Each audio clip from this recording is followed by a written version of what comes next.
Hebreus capítulo 4, do verso 14 ao verso de número 16.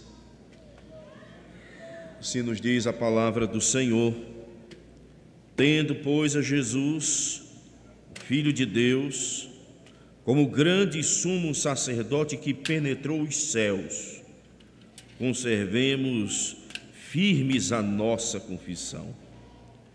Porque não temos sumo sacerdote e não possa compadecer-se das nossas fraquezas. Antes foi ele tentado em todas as coisas, à nossa semelhança, mas sem pecado.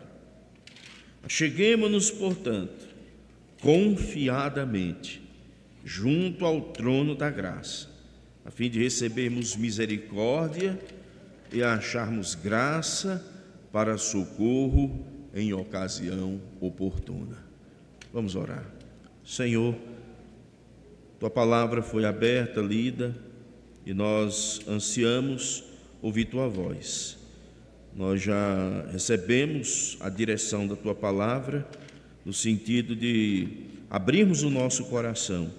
Por isso pedimos, Pai amado, ainda, e o Senhor remova os nossos preconceitos, e o Teu Espírito opere em nós e aplique a Tua palavra ao nosso coração. É o que nós te pedimos, em nome de Jesus. Amém. Irmãos, parece uma pergunta óbvia, mas ela é importante ser feita muito mais nos nossos dias. No que cremos, de fato? No que acreditamos? Qual a crença que depositamos em algo ou alguém que de fato direcione a nossa vida, que permeie todos os nossos pensamentos, que direcione cada camada das nossas decisões? Em que cremos? A nossa crença é decisiva para as nossas decisões na vida. A nossa crença, ela é decisiva para a tomada de decisões acerca do nosso futuro, da nossa família, da nossa identidade, de quem nós somos. Mas há uma outra pergunta invasiva, mas é necessário ser feita. Por quanto tempo cremos, irmãos? Por quanto tempo conservamos a nossa fé animada, forte? Por quanto tempo permanecemos naquela vitalidade? Deixa eu fazer uma comparação. Os irmãos lembram da conversão? Eu lembro bem da minha. Eu não podia ver um parente meu.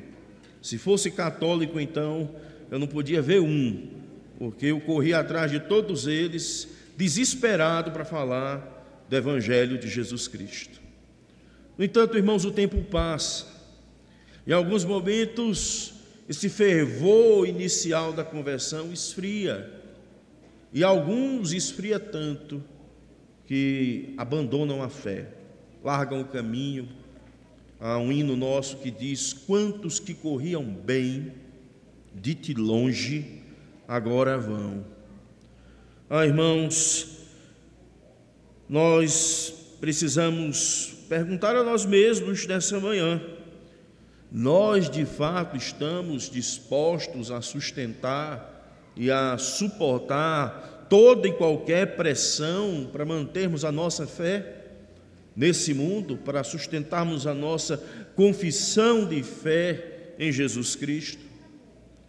Independente, irmãos, do lado e do cenário da guerra cultural que porventura nós venhamos a estar, uma coisa é certa. Carl Truman falava disso quando ele expressava a situação cultural do nosso tempo, onde o eu individual expressivo toma conta de quase tudo. E ainda que usemos todo um traquejo e um linguajar cristão, quando nós menos esperamos, na nossa boca, nós estamos falando como as pessoas do mundo. Não estamos falando como cristãos. Já adotamos certas posturas que são posturas pós-modernas ou posturas secularizadas. Como, por exemplo, ninguém é dono da verdade. Jesus Cristo é o Jesus Cristo do jeito que eu quero. a fé conforme eu entendo. Eu sei que esses crentes falam que Jesus virá para julgar, mas isso é muito duro. Eu não posso aceitar que Jesus seja assim. Eu prefiro acreditar que Jesus seja só o Jesus do amor, só o Jesus da misericórdia, e não o Jesus que um dia voltará e que nessa sua volta trará novo céu, nova terra. Eu prefiro aceitar esse Jesus que olhava para os pecadores, mas no momento em que nós olhamos para o Evangelho e vemos Jesus falar de fé e arrependimento, alguns dizem: não, mas eu não acho que esse Jesus é tão legalista assim, ao ponto de chamar as pessoas ao arrependimento. Vocês sabem que o que eu estou falando não é estranho. Vocês sabem que nós nos encontramos com pessoas que inclusive já frequentam a igreja há muito tempo e olham comportamentos que sempre foram reprováveis à luz da Bíblia e elogiam esses comportamentos. Vocês sabem disso. Alguns podem até, durante esse período, e você pode ter visto pela sua rede social, que aproveitaram o feriadão, mas não aproveitaram o feriadão para uma visita a um parente ou procurar uma igreja evangélica no lugar onde foi visitar, mas desceram para Caruaru, desceram para esses outros lugares, desceram para Bagaceira mesmo, e postam nas suas redes sociais muitas vezes isso. E quando não muito, alguém diz: fico muito feliz com a sua alegria, fico muito feliz porque você está se divertindo. Que inversão de valores nós chegamos, irmãos. No que cremos, por quanto tempo cremos, e nós estamos dispostos a suportar aquilo que vier como pressão dessa sociedade por causa daquilo que cremos. O autor da carta aos Hebreus estava falando a uma igreja que estava debaixo de pressão, de irmãos que precisavam de encorajamento. Esses irmãos estavam sendo perseguidos pelos judeus, e alguns estavam sendo perseguidos não propriamente no sentido físico, embora sim isso tenha acontecido, mas a batalha do campo psicológico era muito forte. E alguns diziam para eles: olha, se Jesus é tão poderoso como vocês dizem que Ele é, por que vocês estão passando tantas dificuldades? Por que vocês estão passando tantas lutas? Quem é o mediador de vocês? A nossa religião judaica tem um sacerdote. Quem é o sacerdote de vocês? A nossa religião tem sacrifícios. Quais são os sacrifícios que vocês fazem? E alguns cristãos perseguidos pelo império, perseguidos pelos judeus, denunciados pelos judeus dessa época, muitas vezes se sentiam constrangidos e abandonavam a fé. Isso não é muito diferente do que o mundo faz hoje.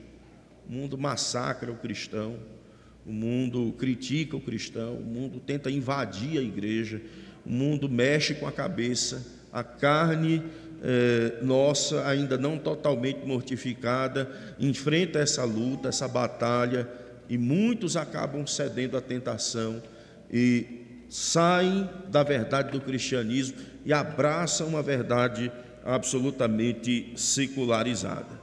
Então, quando nós encontramos esse texto, irmãos, nós encontramos uma palavra que nos chama a ter ânimo, a ter perseverança, e a olhar para Jesus como nosso sumo sacerdote, o nosso mediador, que nos ajuda e nos dá forças para vencer o pecado e esse mundo. Nós cantamos isso hoje. Diante de Ti, Senhor, não vale a pena existir. Ajuda-me a amar o meu irmão. Nós cantamos isso hoje. Ajuda-me, Senhor, ajuda-me, Senhor. E esse texto que vem ao nosso encontro, irmãos, nos chama a nos voltar para Cristo. E as lições são muito claras nesse texto. Em épocas de pressão sobre a nossa fé, nós precisamos nos voltar para Jesus, mantendo firme a nossa confissão de que Ele é o Filho de Deus, Acompanhe comigo o verso 14. Tendo, pois, a Jesus, Filho de Deus, como grande e sumo sacerdote que penetrou os céus, conservemos firmes a nossa confissão. Olhe de novo para o texto. Olhe para o texto e peça para o Espírito de Deus trazer clareza aos seus olhos, tirar o véu dos seus olhos. O autor aos Hebreus estava diante de uma situação onde os judeus atacavam os cristãos dizendo: onde está o sacerdote de vocês?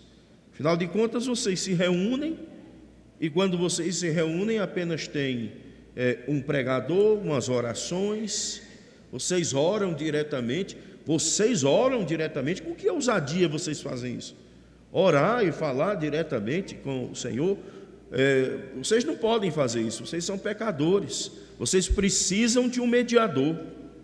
E no caso da religião judaica, era o sacerdote que entrava uma vez por ano nos Santos dos Santos para fazer a expiação pelos pecados da nação, no grande dia da expiação. E agora eles estão criticando esses cristãos, e alguns deles estavam cedendo a esse tipo de pressão.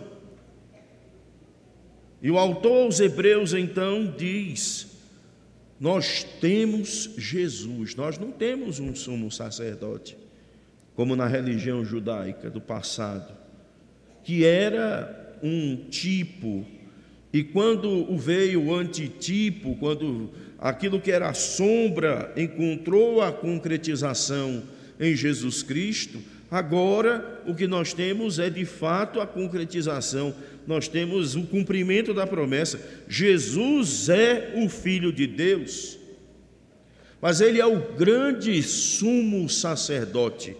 Ele não é um sacerdote melhorado, Ele é um mega sacerdote. Ele é o grande sumo sacerdote. É o sumo sacerdote que penetrou os céus. Irmãos, o sacerdote no Antigo Testamento, uma vez no ano, ele entrava no Santo dos Santos, a fumaça cobria o propiciatório, ele sequer podia olhar, aquela fumaça era para proteger o sacerdote, porque a glória de Deus se fazia ali presente, e ninguém pode ver a glória de Deus e ser consumido, sem ser consumido por ela. E ele fazia isso uma vez por ano. E agora o autor aos Hebreus está usando o argumento do menor para o maior. Ora, vocês estão me dizendo que eu tenho que voltar para uma religião onde o sacerdote vai uma vez por ano. Mas eu não preciso voltar para essa religião, porque eu creio em Jesus Cristo. E Jesus Cristo é o meu sumo sacerdote. E ele não entra uma vez no ano no tabernáculo. Ele adentrou os céus. E ao adentrar os céus, isso significa que ele está diretamente no trono de Deus. Que ele fala com o seu Pai, que ele leva ao seu Pai as nossas orações. Ele é aquele que intercede por nós. Ele é aquele que está no lugar mais alto. Não há nenhum outro mediador entre Deus e os homens senão Jesus Cristo, o nosso Senhor. Dito isso, meus irmãos, quando nós somos pressionados, quando fica apertado, quando a nossa fé se torna difícil, quando as pessoas passam a nos odiar pelo aquilo que nós cremos, quando as pessoas tentam nos bombardear por causa daquilo que cremos, o autor aos Hebreus não diz: façam concessões. Ele não diz: amenizem a fé, dialoguem com o mundo, atualizem a Bíblia. Não é isso que ele diz. O autor aos Hebreus diz o quê? Conservemos firme a nossa confissão. Firmeza. Irmãos, isso não é conservadorismo, não é tradicionalismo, isso tem um nome, é perseverança dos santos. Jovens, adolescentes, vocês que me ouvem hoje, aqui nessa manhã, eu sei a luta que vocês enfrentam. Vocês não vivem dentro dessa igreja e nem vivem dentro do culto doméstico que os seus pais fazem. Vocês saem daqui, vão para a escola e são bombardeados por todo tipo de informação. São bombardeados até mesmo por aquelas que você não quer receber, mas que aparecem no seu smartphone, que aparecem na tela do seu computador. Mas lembrem de uma coisa, jovens: nós não somos daqueles que retrocedem, nós somos daqueles que esperam coisas melhores e pertinentes à salvação. Por isso, permaneçam firmes. Vocês têm um sumo sacerdote que penetrou os céus. Então, peça forças a esse sumo sacerdote.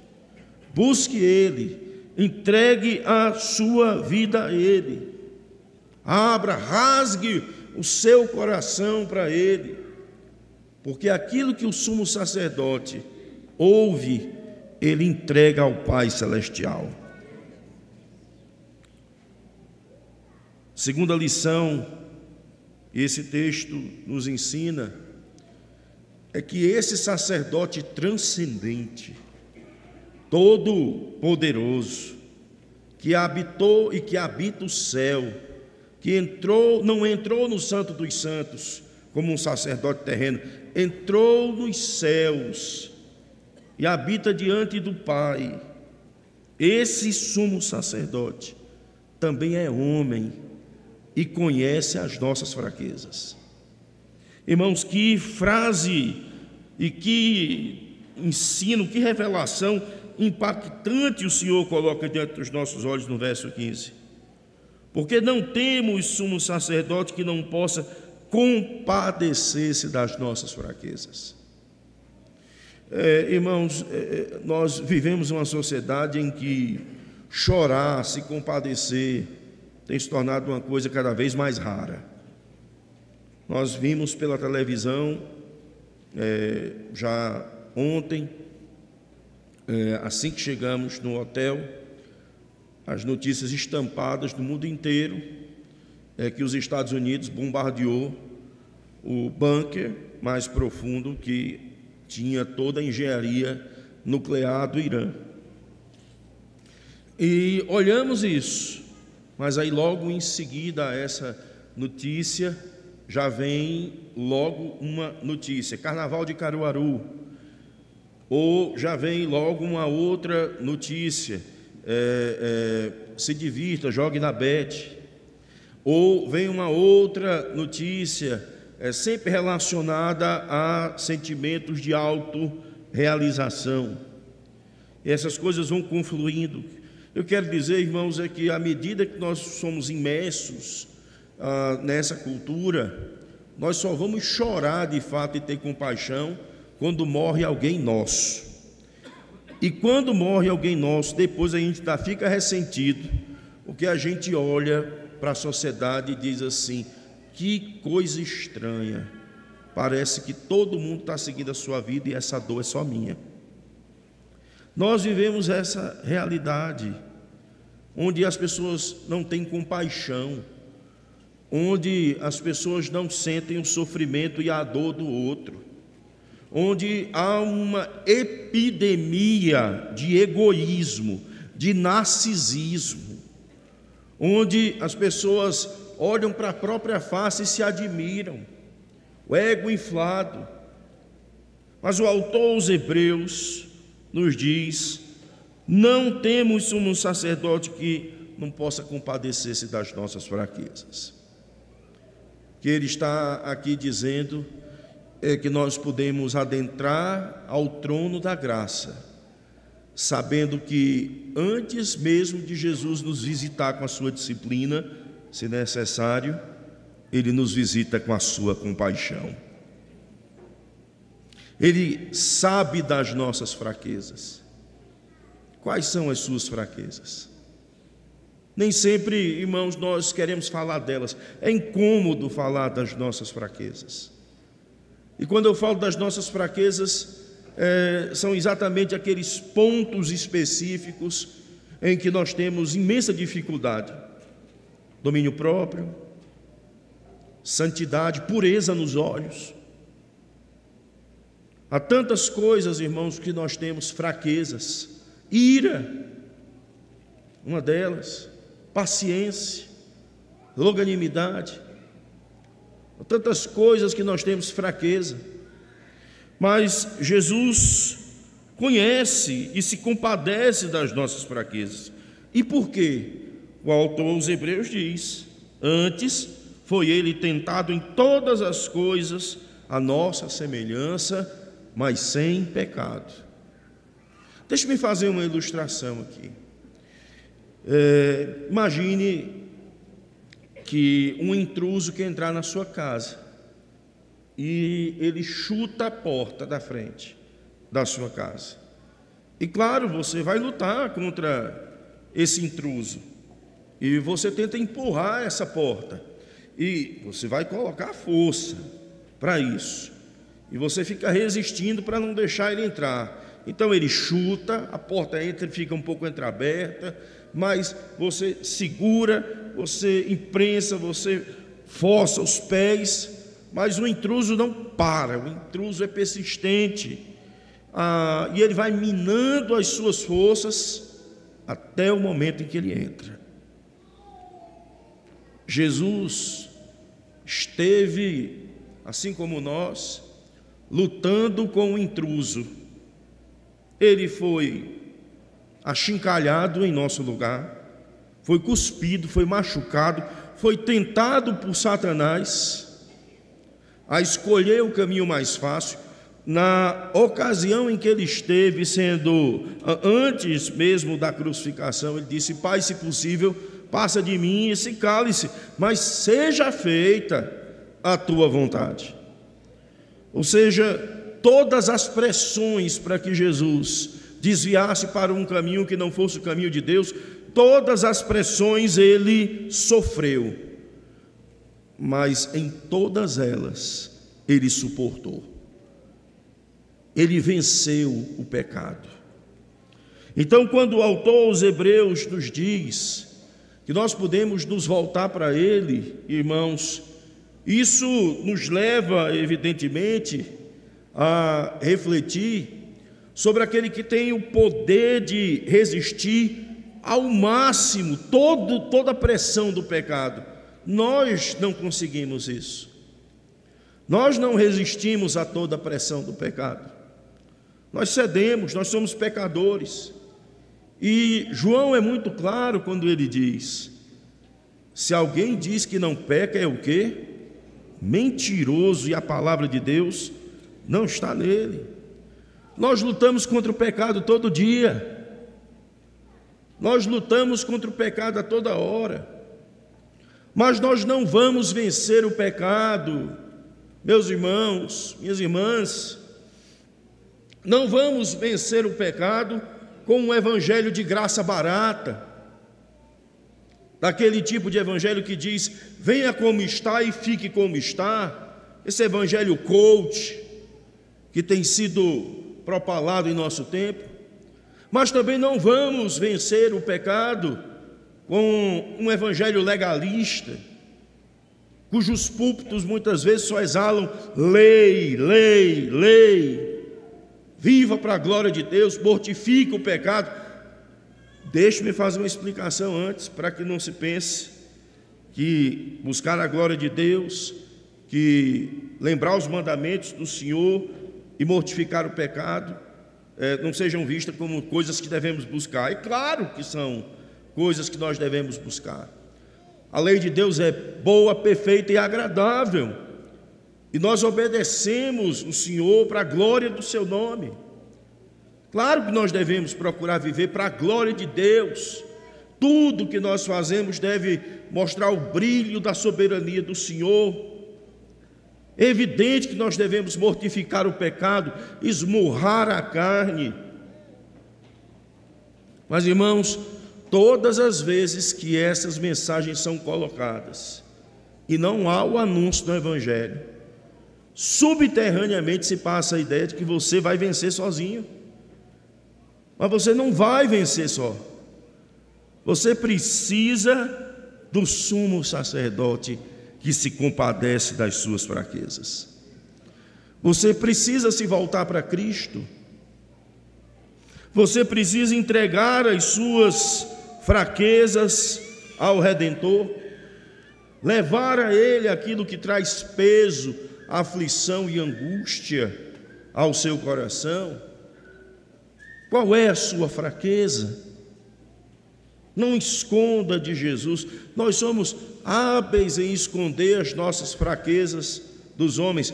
Às vezes não escondemos dos nossos vizinhos, porque eles escutam as confusões, eles escutam os gritos, e são eles que depois vão dizer: isso é testemunho de crente, isso é atitude de crente. Então, irmãos, hoje, diante do texto que nós lemos, qual é a nossa fraqueza? É o pecado da cobiça, é o pecado da arrogância, da ira, da falta de domínio próprio, de deixar portas abertas para a impureza entrar pelos nossos olhos. Qual é a sua fraqueza? Jovem, adolescente, qual é a sua fraqueza? Sua fraqueza está em glorificar a Deus ou agradar os seus amigos para fazer parte do grupo, fazer parte da turma? Ou a sua fé, nesse momento, é uma fé que está vacilando? Qual é a sua fraqueza? Quero dizer para você nessa manhã, talvez muitos de nós que estejamos aqui não venhamos a entender o seu sofrimento, mas existe um sumo sacerdote que adentrou os céus. Ele é o Filho de Deus. Ele se encarnou, sofreu todas as tentações que você sofreu, mas ele venceu todas elas. E por causa dele, nós podemos buscá-lo como nosso sumo sacerdote para vencer o pecado, na força do Senhor, no poder do Espírito Santo de Deus. E como nós podemos fazer essa afirmação? Verso 16: acheguemo-nos, portanto. Ora, irmãos, quando eu penso nessa frase, eu lembro de Levítico, quando Nadab e Abiú entraram no Santo dos Santos, no templo, enfim, no tabernáculo, para oferecer incenso que era fogo estranho. O que aconteceu com eles? Eles foram consumidos imediatamente. Irmãos, nós não somos dignos de estar na presença de Deus. Nós não somos dignos de colocar algo diante do Senhor e dizer: Senhor, aceita a minha adoração, porque eu fiz isso, eu fiz isso, eu fiz aquilo, eu fiz aquilo outro. Todos nós só podemos hoje estar aqui ousadamente, e como diz o texto sagrado, achegamos-nos, portanto, confiadamente. Confiadamente, irmãos, é assim, ousadia, intrepidez. Nós podemos, irmãos, fechar os nossos olhos, levantar nossas mãos, louvar ao Senhor, porque o sangue de Jesus, o Cordeiro de Deus, lavou todos os nossos pecados. Por isso nós podemos ousadamente adentrar na presença de Deus, pelo nosso sumo sacerdote, pelas obras dele, pela obediência dele, pelo sofrimento dele, é que nós podemos adentrar com ousadia.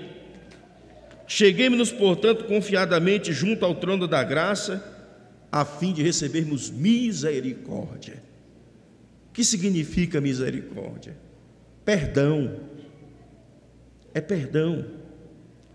Nós podemos nos achegar ao trono da graça, ao trono de Deus, sabendo que antes dele nos oferecer disciplina, Ele nos oferece perdão.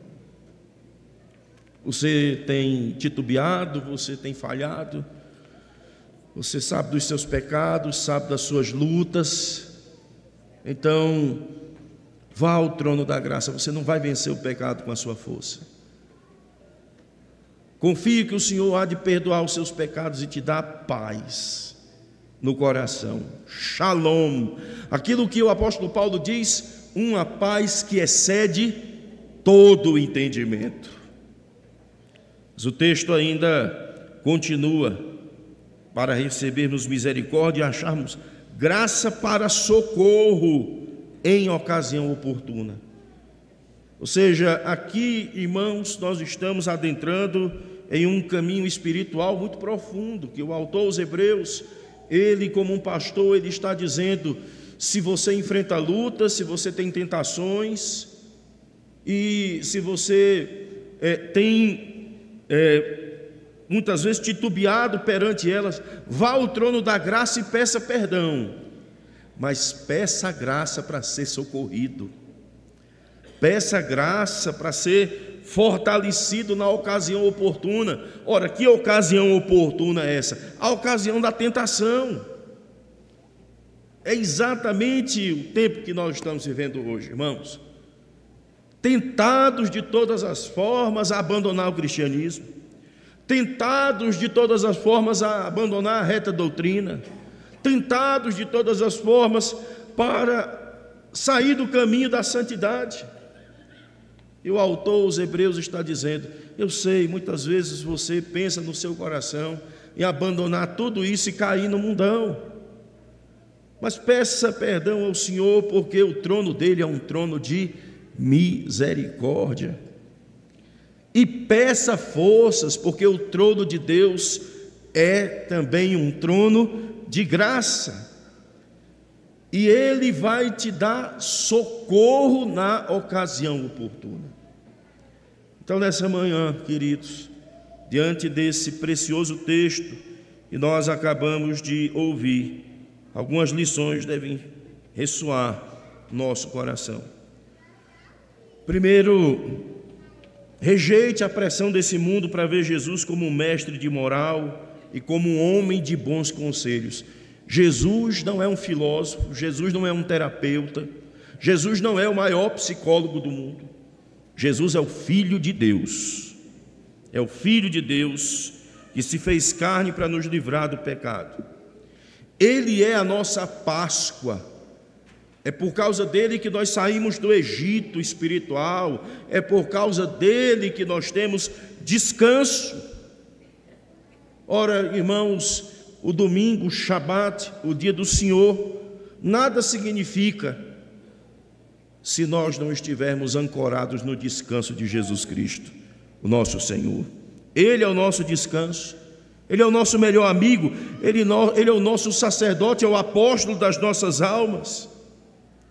Ele fez o que eu e você não podíamos fazer.